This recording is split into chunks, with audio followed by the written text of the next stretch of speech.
Welcome back, everybody, as we continue our study in 2 Corinthians. We took a pause last week as we looked at the life of Boaz, our kinsman redeemer. But this week we pick up our study in 2 Corinthians chapters 8 and 9. Now, the last two studies in 2 Corinthians, we talked about walking in the 1% world, living in the 99% world, referring to the physical and spiritual realms. And this morning, it's uniting the 1% and 99% worlds. And I can think of no better symbol for that than a zipper. And you can think of, the purpose of a zipper is to take two things and bring them together as one. And you can think of the material on the left side here as the 1% world, and the material on the right as the 99% world. And this little thing you pull on that moves upward and unites the two, that's you, that's me. And as we progress through this life, we should be combining the spiritual and the physical together. So we have the physical here on the left and the spiritual on the right.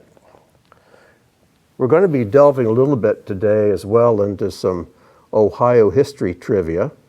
And it's kind of interesting that the University of Akron's, the name of their sports teams are the Zips. Back in 1927, they were the Zippers. But in 1950, they just shortened that to the Zips. And there's some controversy as whether they're called the Zippers because of some rubber overshoes that were made by the B.F. Goodrich Company, and Akron is the rubber capital of the world. But others say that they were called the Zippers after the zipper.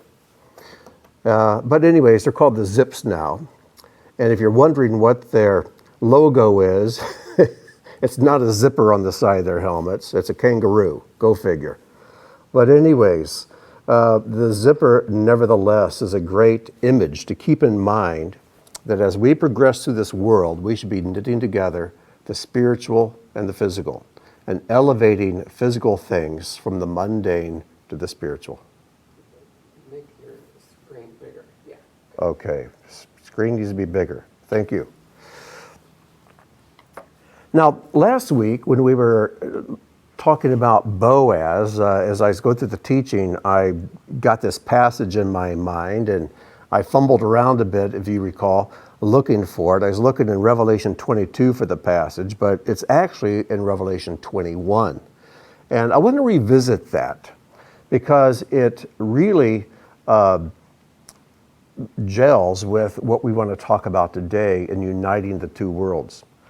When God created Adam and Eve, the world was one. There was no distinction between physical and spiritual, but the enemy came and he instigated a plot, and because Adam and Eve put their faith in the words of Satan instead of the words of God, the world was separated.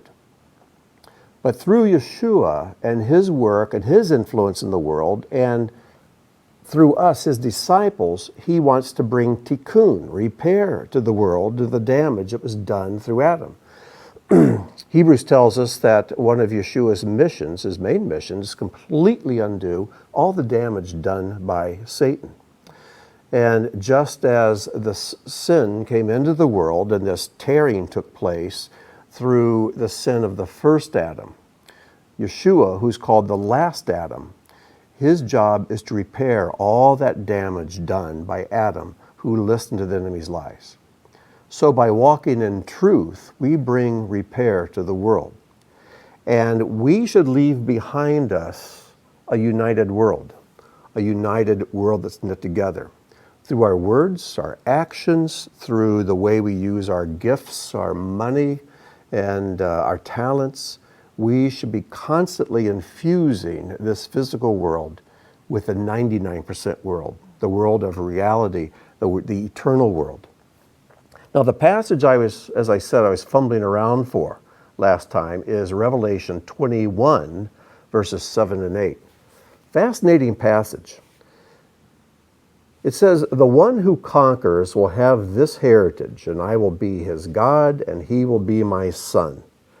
But as for the cowardly, the faithless, the detestable, as for murderers, the sexually immoral, sorcerers, idolaters, and all liars, their portion will be in the lake that burns with fire and sulfur, which is the second death.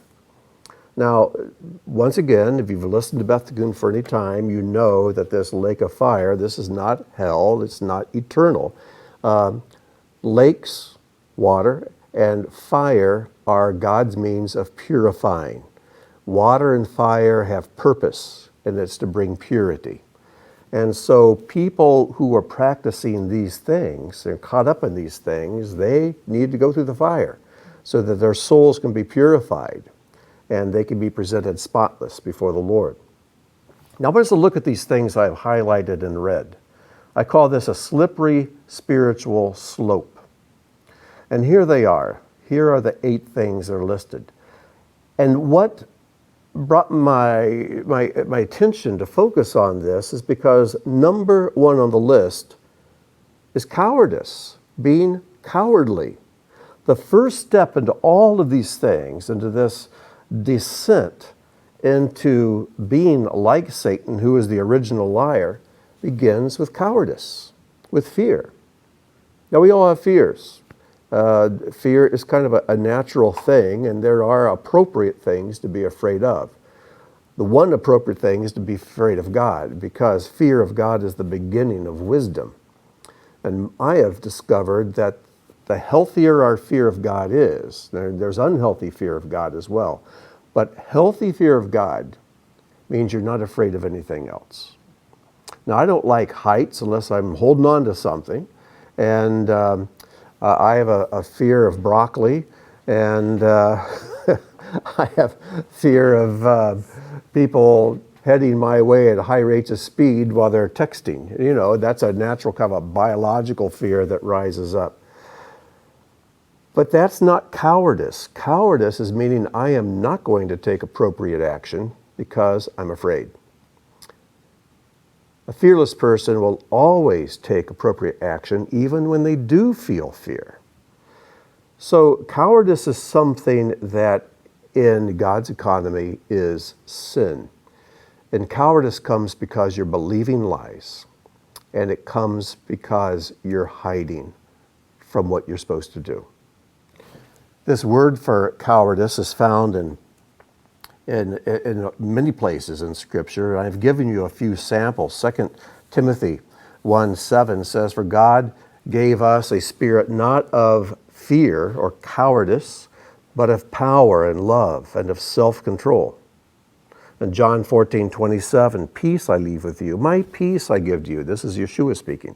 "Not as the world gives, do I give to you. Let not your hearts be troubled, neither let them be afraid." The Greek word here is delos, and it's the common word for fear and cowardice. And in the Septuagint, which is the Greek translation of the Hebrew Scriptures, this is the word that's used in Deuteronomy 1:21. "See, Adonai your God has set the land before you. Go up, take possession, as Adonai, the God of your fathers, has told you. Do not fear or be dismayed." Fear will keep you from doing what you're supposed to do if you give in to it. And when you give in to fear, that's called cowardice. Now, what follows cowardice is faithlessness and being detestable. And the word for detestable means foul-smelling. It's like a rotten piece of meat. It's like, whoa, you know, something's died around here. And if you notice, faithlessness and being detestable, these are attitudes. These are attitudes that are the fruit of cowardice. And if we become faithless, because fear and faith simply cannot dwell together. You have faith or you have fear, you cannot really have both. But these can lead to immoral actions. So we see next murderers and the sexually immoral. I'm not sure why that keeps jumping down. I need to watch how I put my hand on here. So this leads to immorality, immoral actions. Show me an immoral person, I'll show you a person who does not have right attitudes towards truth and towards God. And they don't have that because there's a fear there. You know, I always say that people sin the same way Adam and Eve do because they're afraid they're going to miss out on something if they don't sin. And so even the initial sin was produced by fear. And then these immoral actions lead to occultic actions, false worship. It leads to a worship of Satan, because that's really what sorcery, witchcraft, idolatry are. It's substituting falsehood in place of truth, substituting our enemy in place of God. So what starts with cowardice can lead down to becoming a liar. And who is the father of lies? Satan himself. John 8:44 says, he, Satan, was a murderer from the beginning and does not stand in the truth because there is no truth in him. When he lies, he speaks out of his own character, for he is a liar and the father of lies. He's the inventor of the lie. And one of the things you'll notice is people who lie are people who are cowardly. And I know in my own life, cowardice leads me to falsehoods. Think of Adam and Eve. When they sinned and they realized they were naked, the first thing they did was hide. And so God comes walking through the garden and says, Adam, where are you? And he said, well, we're naked and we were afraid. Who told you you were naked? And then Adam blames the whole problem on Eve. Eve blames the problem on the enemy. What they were doing was lying. They should have blamed the problem on themselves because their choice was their own. And one of the discussion questions coming up at the end will be, think of examples in the scriptures where cowardice led to falsehoods, led to lying. And you'll find many of them there. So this is a very slippery spiritual slope, one that we want to avoid. Now, cowardice is the first one in the list. But I know we tend to think that the love of money is the root of all evil. And this is the passage, 1 Timothy 6:10. For the love of money is a root of all kinds of evils. It is through this craving that some have wandered away from the faith and pierced themselves with many pangs. And I don't disagree with this. How can I? This is the scripture. Love of money is a root of all kinds of evils, but I believe cowardice is the seed that gives rise to that root. Because people who love money are people who look to money for their security. Why do they look to money for their security? They're afraid. And so, once again, fear is what leads this love of money, because we believe having lots of money that can protect us from anything that might happen. Well, it can't protect you. In fact, that love of money will lead you to all kinds of things that will bring a lot of pain into your life. So, with that, let's get to 1 Corinthians, because this passage, chapters 8 and 9, have to do with giving. They have to do with giving, and to be a genuine, cheerful giver takes courage. So we're going to begin with chapter 8, verse 1. And this is what it says. We want you to know, brothers, about the grace of God that has been given among the communities of Macedonia. Now, Paul's writing to Corinth. He says, I want you to know about what's going on among your neighbors in Macedonia. For in a severe test of affliction, their abundance of joy and their extreme poverty have overflowed in a wealth of generosity on their part. Notice that, in a severe test of affliction. If you want to read about the attitudes of the citizens of Macedonia and how resistant they were to the good news of Messiah, you can read Acts chapters 16 and 17. And Paul had some firsthand experience in Macedonia and the attacks that came his way, because the people were very against any message of the gospel.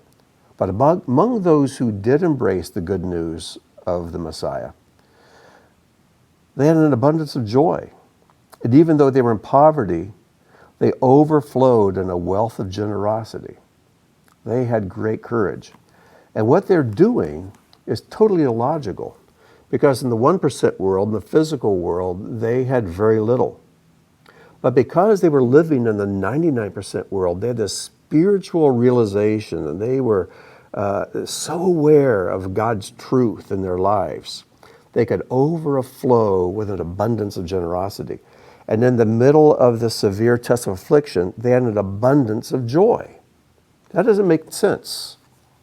But things of the spiritual realm really don't make sense to people who only know this world. Verse 3, for they gave according to their means, as I can testify, and beyond their means, of their own accord, begging us earnestly for the favor of taking part in the relief of the holy ones. Now this relief of the holy ones, of the saints, is referring to the terrible famine that was taking place in Israel, in the south, in Judea. And Paul refers to this in Galatians and elsewhere in his writings, as they would collect money from the Gentile assemblies to send back and to send food back to help support the Jewish communities in Judea. Verse 5, and this, not as we expected, but they gave themselves first to the master, and then by the will of God to us. Accordingly, we urge Titus that as he had started, so he should complete among you this act of grace. But as you excel in everything, in faith, in speech, in knowledge, in all earnestness, and in our love for you, see that you excel in this act of grace also. I say this not as a command, but to prove by the earnestness of others that your love also is genuine. For you know the grace of our Master, Yeshua the Messiah, that though he was rich, yet for your sake he became poor, so that you, by his poverty, might become rich. Rich in physical means, no, but rich spiritually. Verse 10, and in this matter I give my judgment. This benefits you, who a year ago started not only to do this work, but also to desire to do it. So now finish doing it as well. It's so easy to start something, much more difficult to finish it. We, as believers in Messiah, people who live in the 99% world, should finish what we start. When we say we're going to do something, do it. And when you go through the wilderness period where you feel like quitting, you keep going anyway. You don't give up. If we are disciples of the Master, then like him, we do not give up. Even though there's persecution and opposition, we keep doing what is right because our King has told us what to do, and we follow through with faithfulness. This takes great courage to do this. So now finish doing it as well, so that your readiness in desiring it may be matched by your completing it out of what you have. They were ready and they desired to do it, but now Paul says, complete it out of what you have. Take what you've got, what God's given you, and finish the job. Verse 12, for if the readiness is there, it is acceptable according to what a person has, not according to what he does not have. So many times we use what we don't have as an excuse not to use what we do have. And that's foolishness. And we're believing a lie that arises out of fear. We take what we have, which God's given us, and we use it. We're going to talk about that in a moment. For I do not mean that others should be eased and you burdened, but that as a matter of fairness, your abundance at the present time should supply their need, so that their abundance may supply your need, that there may be fairness. Everything in this world is in motion. Everything here is dynamic. It's always moving. This is called the world of action. In Hebrew, it's called the world of asiyah, the world of doing and of movement and of action. Everything's fluid. God is a rock. He doesn't change. And in the spiritual realm, things are fixed. They're eternal.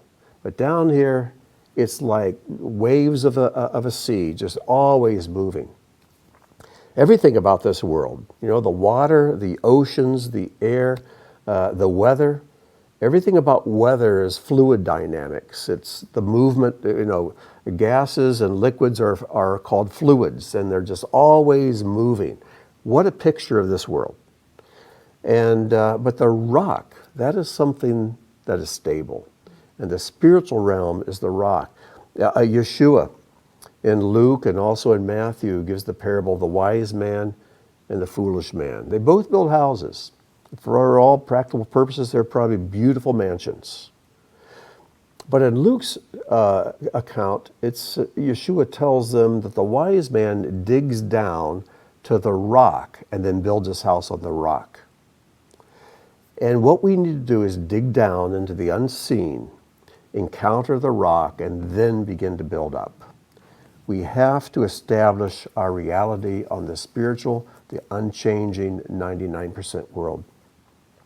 Then verse 15, as it is written, and he's quoting Exodus 16 here about the giving of the manna. Whoever gathered much had nothing left over, and whoever gathered little had no lack. In other words, spiritual mathematics don't make sense. Here's something I want you to keep in mind. All sin is theft. All sin is some form of theft. All righteousness is giving, some form of giving.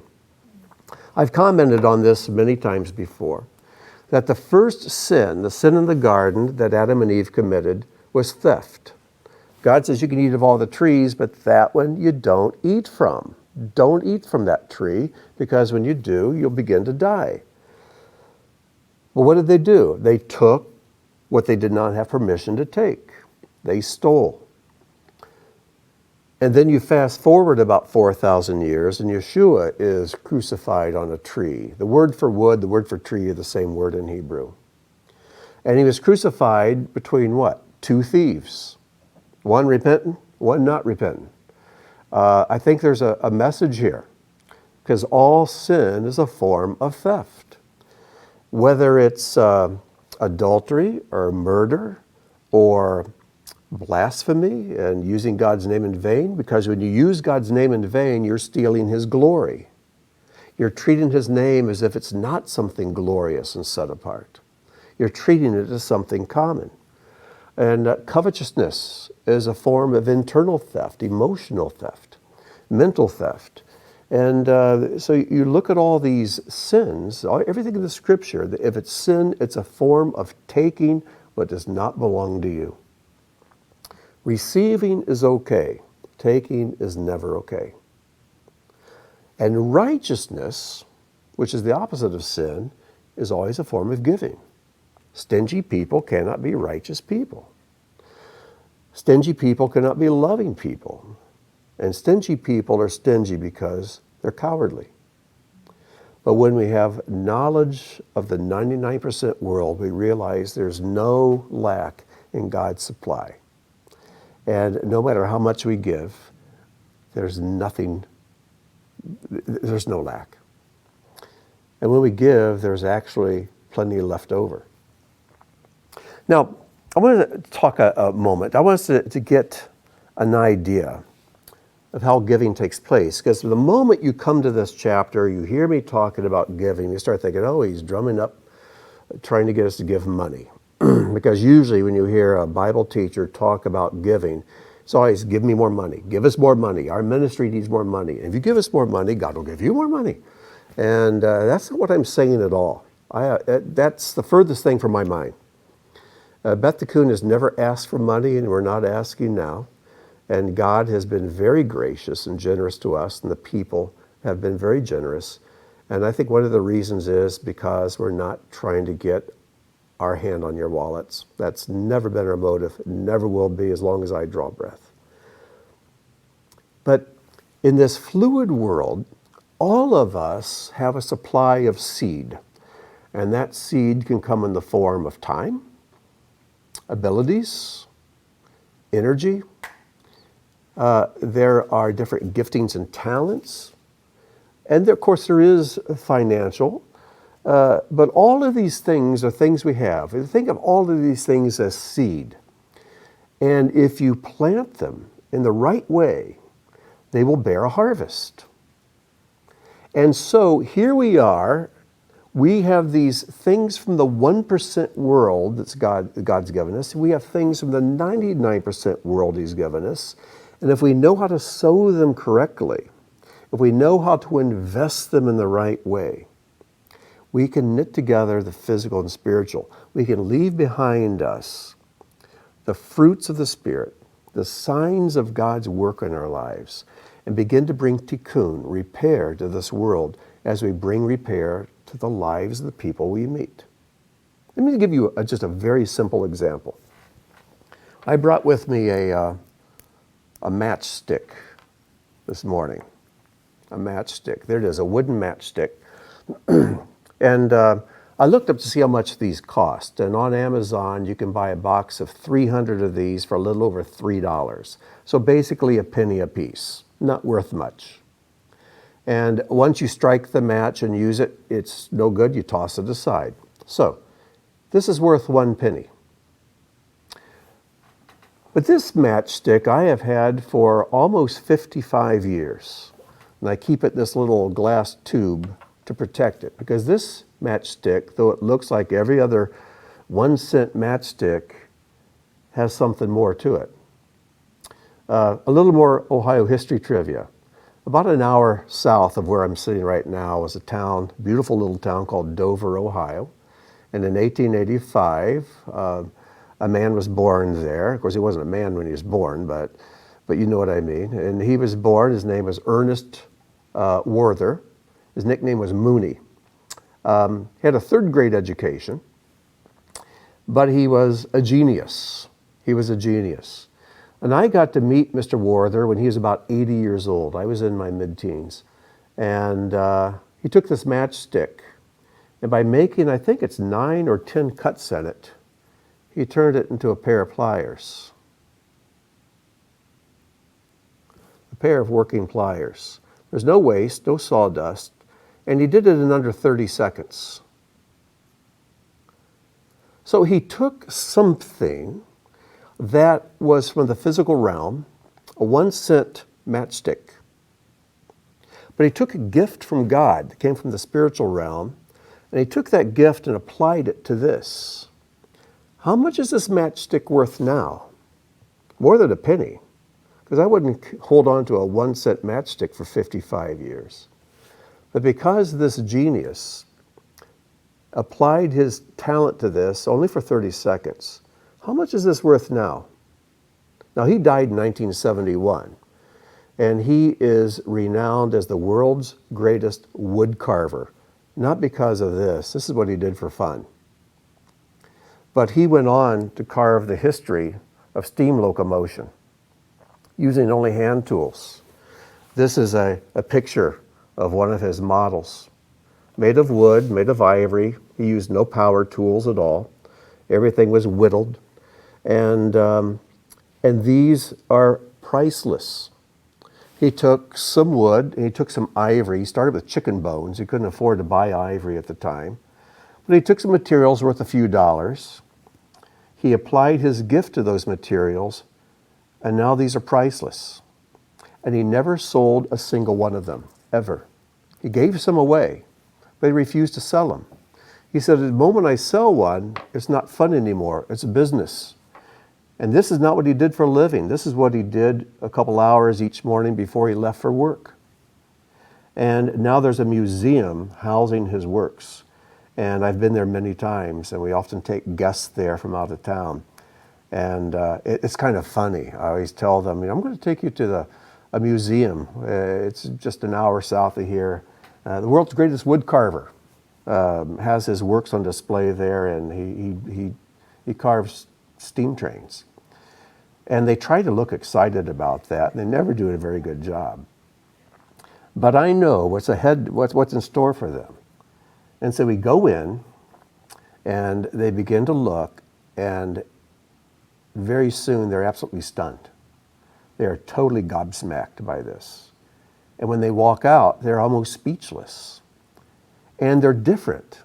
Because there's something spiritual that happens when you realize what one man could do by taking a God-given talent and investing it, simply using it, doing it, investing his time and his talent, taking these raw materials, and he does something that is absolutely inspiring. And you just can't believe what you're seeing. And then you start thinking of your own life. And everybody comes out of there, they all say, I feel like I'm totally worthless. I feel like I've wasted my whole life. Because this guy with a third grade education accomplished these incredible feats. And what have I done? Well, I don't know what Mr. Werther accomplished in the spiritual realm, but he was doing the thing God put him on earth to do, no question about it. And that's what God asks of us, to take something that may seem worthless and may be worthless on its own, and then to apply your time, your attention, your talents that God gives you, and turn it into something that's priceless. Let's take an example from Scripture. Let's take this story that we're all so well aware of. In Matthew 14, this is the feeding of the 5,000, a story we all know, but we'll look at it in a little different way this time. And in verse 16, what has happened is that Yeshua has been teaching the multitudes, and it's getting a little bit late, and the disciples come to him to give the master some advice. And they say, it's getting late, people are hungry, so you need to disperse them, tell them, okay, go on home now because it's getting late, you need to go home and get something to eat. And then Yeshua says, they need not go away. You give them something to eat. Now, what do you think if you're one of the disciples? You're thinking, I don't have enough here to feed myself. In fact, I don't have anything here. How am I supposed to give them something to eat? That is impossible. God loves a challenge because in the 99% realm, nothing's impossible. With God, all things are possible. But the cowardly will never believe that. But the people who have faith and walk in truth never forget that. And so Yeshua is teaching his disciples here through this miracle. It says, you give them something to eat. They said to him, we have only 5 loaves here and 2 fish. All we have is a 1-cent matchstick. What's that worth? Look at the need and look at our provision. This provision will not meet the need. So here we are. This is Ernest Werther, right? But over on the left, you've got a 1-cent matchstick. But he turns it into something that is really, to me, is priceless. It's a priceless memory. Here you are. You have maybe no musical talents, no writing talents, no artistic abilities. But you have an acquaintance. You have someone who's in need. And you have the desire to bring them comfort. So all you do is you speak some words. You have some words to give them. Some heartfelt affection. And it can transform their lives. A few words. Don't overestimate the damage a word can do or the life the word can give. Because Solomon tells us the power of life and death is in the tongue. A word, a tiny word, a little sentence is all it takes. And you can absolutely make that person's life blossom. Something even smaller than a word. It could be a smile, a look in the eyes that says, I see you, and I'm glad to see you. And that can transform a person's day. Think of the little things. I think too often we're trying to think, what are the big things in my life I can give to God? You probably don't have big things. It's a matter of giving the small things. Now, we have a couple people here watching today, and I see my lovely bride's hand up. Robin, she can't resist. Go ahead. One of my favorite verses lately is in James 3, and we've been talking Yes. about it at home. It's the last verse. Yeah. And it says, the seed whose fruit is righteousness is sown in peace by those who make peace. Yes. And that, James 3:18, if you couldn't hear what Robin said, James 3:18 is also one of the verses that's in your notes at the end of the lesson. And it's this: and the seed whose fruit is righteousness is sown in peace by those who make peace. And that has been a verse we've talked about quite a lot. The seed whose fruit is righteousness. Do you want to produce the fruit of righteousness in your life and the lives of others? Then you have to take the seed you have, and the way you sow the seed is of ultimate importance, because you must sow that seed in peace. You know, you might have a verse of scripture that applies to someone's life, but if you don't supply that passage with an attitude of peace and of love, then that verse can actually do damage, have the opposite effect. If you want to see the fruit of righteousness, you have to take the seed and sow it in peace. And it's sown in peace by those who make peace. It's a powerful, powerful verse. And that again is James 3:18. Thanks, Robin, for sharing that. So, what did Yeshua do? They've got 5 fish and 2 loaves. That's not much. So what do they do? Here's Yeshua in the middle, and he's about to feed more than 5,000 people, 5,000 men, plus women and children, and have 12 baskets full left over. What do? Well, let's continue the story. Then he ordered the crowds to sit down on the grass, and taking the 5 loaves and the 2 fish, he looked up to heaven. He made a blessing. Your translation may say he blessed the food. He didn't bless the food. In Judaism, you don't bless food. Food is already blessed. If it wasn't blessed, it wouldn't give you life. God's already blessed food for our nourishment. What he did, he made a blessing. In Jewish tradition, and Yeshua follows it here, you never put a piece of food in your mouth that's larger than an olive without first of all blessing God for the food. You always make a blessing first. Then after the meal, you give thanks for it. So that blessing is an expression of gratitude, but then after you're satisfied, then you're really grateful. And that is when you can allow your gratitude to really be expressed. So the blessing he would have said or made was, "Blessed are you, O Lord our God, King of the universe, who brings forth bread from the earth." And we just want to bless you. Thank you. We recognize what little we have came from you. So after he blessed it, he broke it. This brokenness is something we can never afford to miss. God can only use what is broken.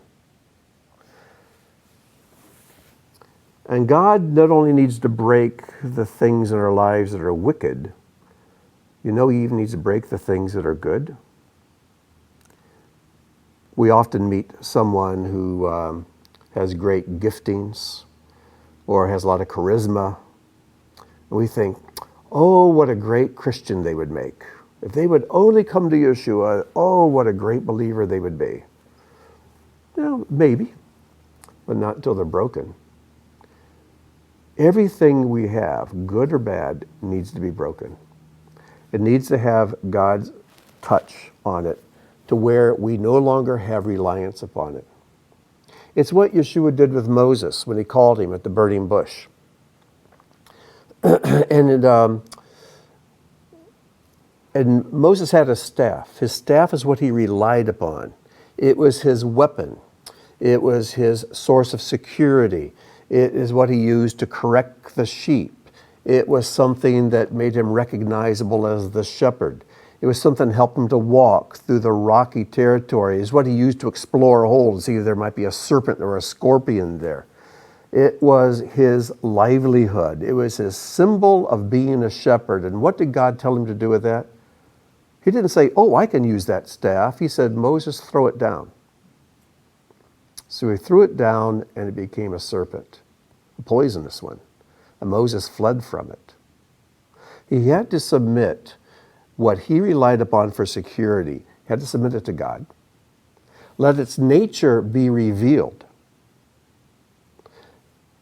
And then God said, now pick it up by the tail. And when he picked it up by the tail, which took courage, it became a staff again. But from that moment on, it was called the staff of God. Brokenness is what reveals what's inside. And often when we have a gifting from God, what's inside of that gifting is our own pride and ego. And we want to use that gift to promote ourselves. And God says, I got to break that. And he allows us to experience real, genuine failure and pain oftentimes. So we're broken. And then he says, okay, take it up. And often we don't want to. Well, Lord, I used to do that. I used to be a singer. I used to be a drummer. I used to be a writer. And it was just a horrible experience. It's just turned into failure and pain. And God says, take it up. This time it's going to be my gift that I'm allowing you to use. Think of Aaron. When, in a moment of insanity, he allowed the people to talk him into making a golden calf. I mean, what's more harebrained and wicked than that? And then after he did that, Moses came down. Moses ground it up, put it in the water, made the people drink it. People died. It was just a horrible experience. But then shortly after that, God instructs Aaron, I want you to take an egel, a calf. He uses that particular term, the same term that was used for the golden calf, the egel zahav. He says, I want you to take an egel.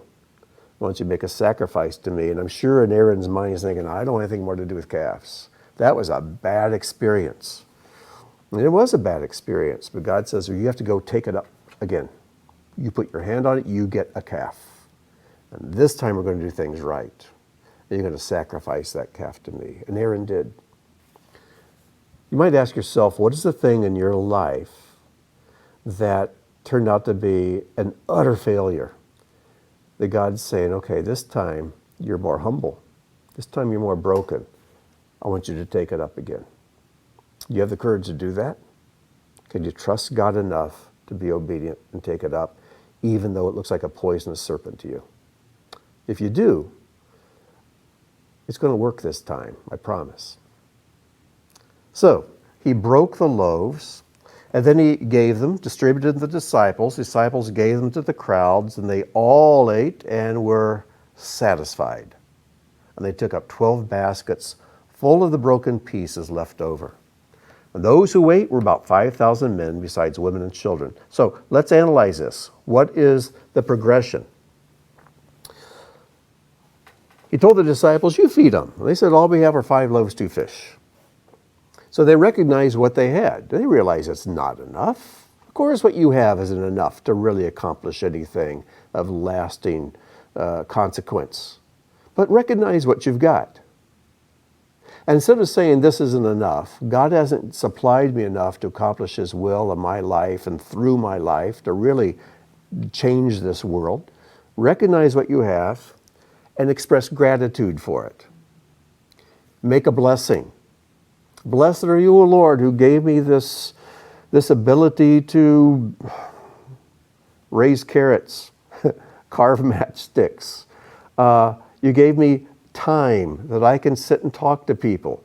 You gave me a musical ability. You gave me the ability to read to people. You gave me the ability to do whatever it is, however small it looks. Squint if you have to, but look at it as small as it is and recognize it comes from God and thank Him for it. And then give it to Him. They gave the loaves and the fish to Yeshua. Put it in His hands. Say, Lord, I recognize this is not mine. Though it comes from you, I give it back. Last week we talked about the 2 gifts God gives us, life and freedom, and how these are the only 2 things of worth we have to give back to Him. He gives them to us and we say, thank you. Now I have something to give to you. So you take what He's given and you recognize His ownership. You give it back to Him. Allow Him to break it. Allow Him to do with it what He wants. It may look like He's destroying what you give Him, but you just trust Him. And then begin to give what you have. Begin to give the broken pieces to people. And you're going to find the more you give, the more you have. You'll never run out. And then it will end in satisfaction, real genuine satisfaction. on behalf of those you've fed and whose needs you've met with your gifts. It's a wonderful progression. So keep this image in mind. Here you are. You've got a little. You've got a little. Whatever that little is. You know what to do with it. Be grateful for it. Surrender it to God. Let Him break it. Let Him change it, alter it, however He wants. And then share it. And then stand back and see what God does. Giving is always a matter of flowing. It's always a matter of things flowing through you. And by doing this, you unite the 1% world and the 99% world. You bring tikkun. You bring a change in the world. And you begin to knit together reality. All right? Hope you can follow that. I wish I had a large group here right now because I know I'd be getting some really great questions and insights. But with your group, you can discuss this more.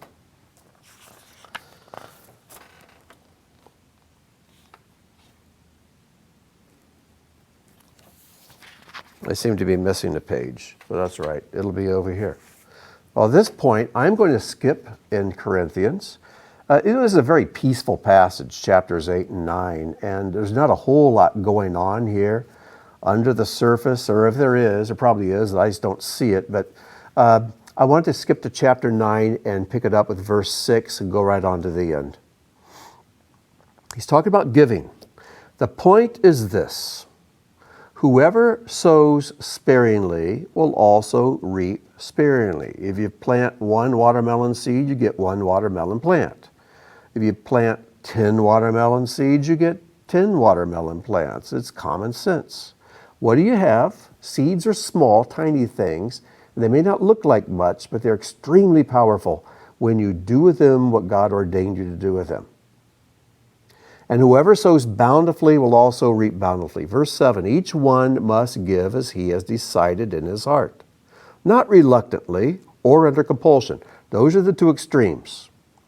Reluctant, well, I'll give, I really don't want to, but I'll feel ashamed if I don't. And you know, it's, I got to give 10%. Oh, well, I don't want to be disobedient. Here it is. That's reluctance.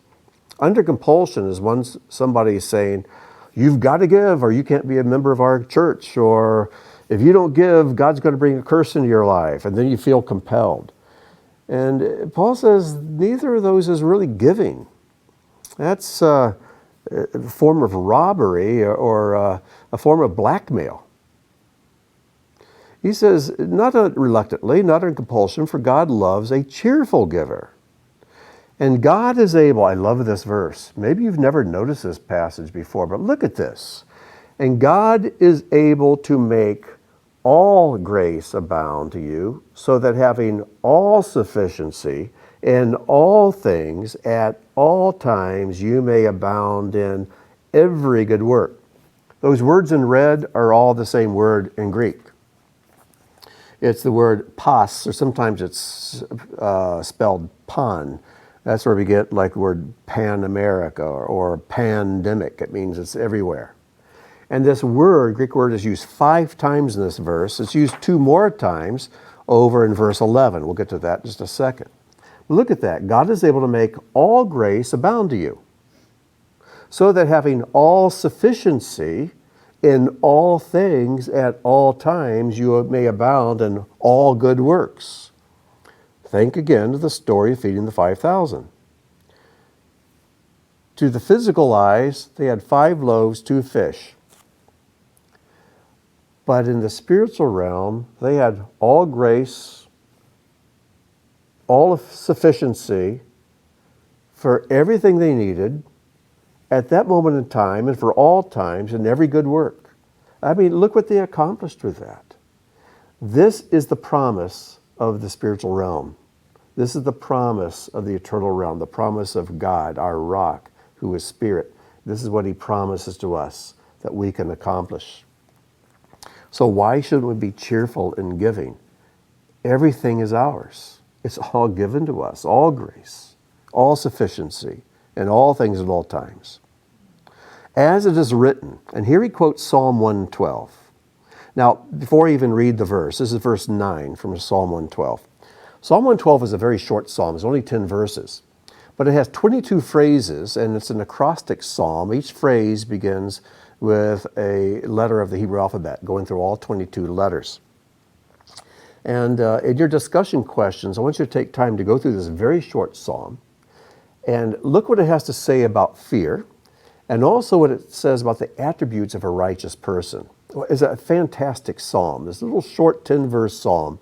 And because it's an acrostic psalm, means it has special, I don't want to use the word power, but it's got a special message, a special effectiveness if we can apprehend what it's trying to tell us.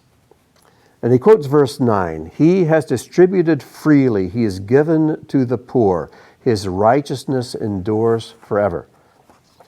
This is what God has done. Distributed freely, given to the poor, his righteousness endures forever. There we see giving and righteousness once again united. All righteousness is a form of giving. And Paul is quoting this because he's saying we're supposed to behave like God. So we should distribute freely, give to the poor, and we should live righteous lives in a way that's a righteousness that comes as a fruit of his Spirit and endures forever. He who supplies seed to the sower and bread for food will supply and multiply your seed for sowing and increase the harvest of your righteousness. You will be enriched, and here's that Greek word again, in all or every way, to be generous in every way. So 7 times that word for all or every. That Greek word is used 7 times in this short passage. Which through us will produce thanksgiving to God. Verse 12, "For the ministry of this service is not only supplying the needs of the saints, but is also overflowing in many thanksgivings to God." It's overflowing, 12 baskets full. "By their approval of this service, they will glorify God because of your submission that comes from your confession of the good news of Messiah, and the generosity of your contribution for them, for all others, while they long for you and pray for you because of the surpassing grace of God upon you." So again, he's referring to their giving out of their need, giving to the hungry people in Judea. And God says, as you supply their need, God supplies your need. You're giving physically, you'll be receiving spiritually. There's a flow here. You know, the word forgive in Hebrew, the word natan, none, I believe it's tav in the middle, none, tav, none, is spelled the same forward and backwards. And the rabbis say, because every time you give, something's given back. Natan, natan. When you give, you receive. And this is why when God gives to us, he receives something in return, if we're grateful. And you know what it's like when you give a gift to someone and they just explode with joy and they're so grateful for it. How do you feel? You've given them something physical, but they've given you something spiritual. They've given you a joy because you see the happiness in them and something lights up in you. So there's natan and there's natan. You gave, but you're receiving something back. And that's a very spiritual thing. And when it says it's more blessed to give than to receive, that's because the giver is actually getting more in return. And then I love this last verse. Thanks be to God for his inexpressible gift. That Greek word for inexpressible is used only 1 time in the Bible, and that's it. Inexpressible means it's unspeakable. There's no way you can put it into words. Simply no way. Now, back up in verses 10 and 11, it's talking about sowing and reaping. I have 5 passages in the notes I'd like you to take time to look at. The first one's the one Robin referred to, James 3:18. But I also want you to look at Galatians 6, verses 7 and 8, and these verses are printed out in the notes. Hosea 10:12, Proverbs 11:18. I'm sorry, 4 verses in all. So here are your discussion questions. How many instances in the Bible can you think of where cowardice led to lying? Can you think of examples from your own life?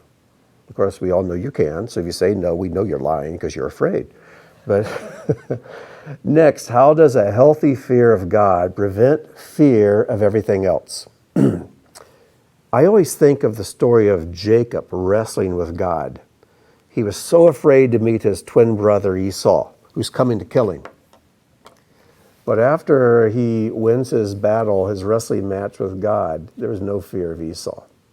Analyze that. Talk about that.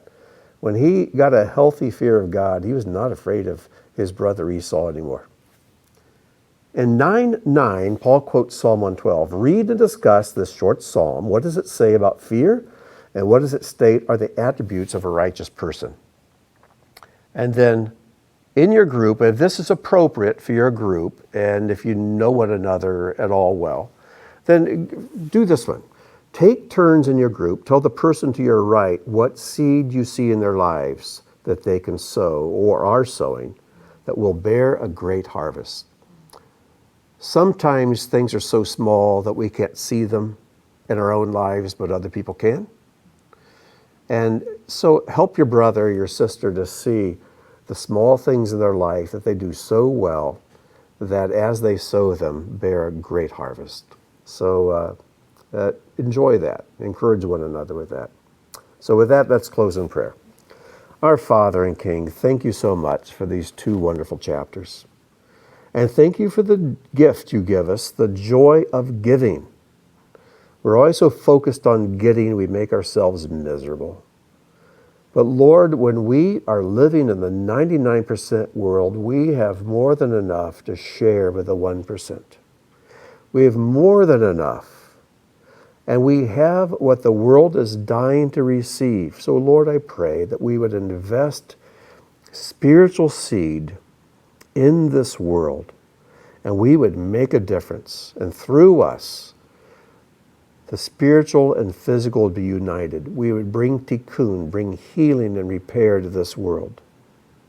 And we'd be found faithful to continue doing so until you come to establish your kingdom on earth, that your will would be done on earth as it is in heaven. Until that day, may we be faithful servants. And we thank you so much for accepting us as your servants and workers in your field. We praise you for this and thank you in Yeshua's name. Amen.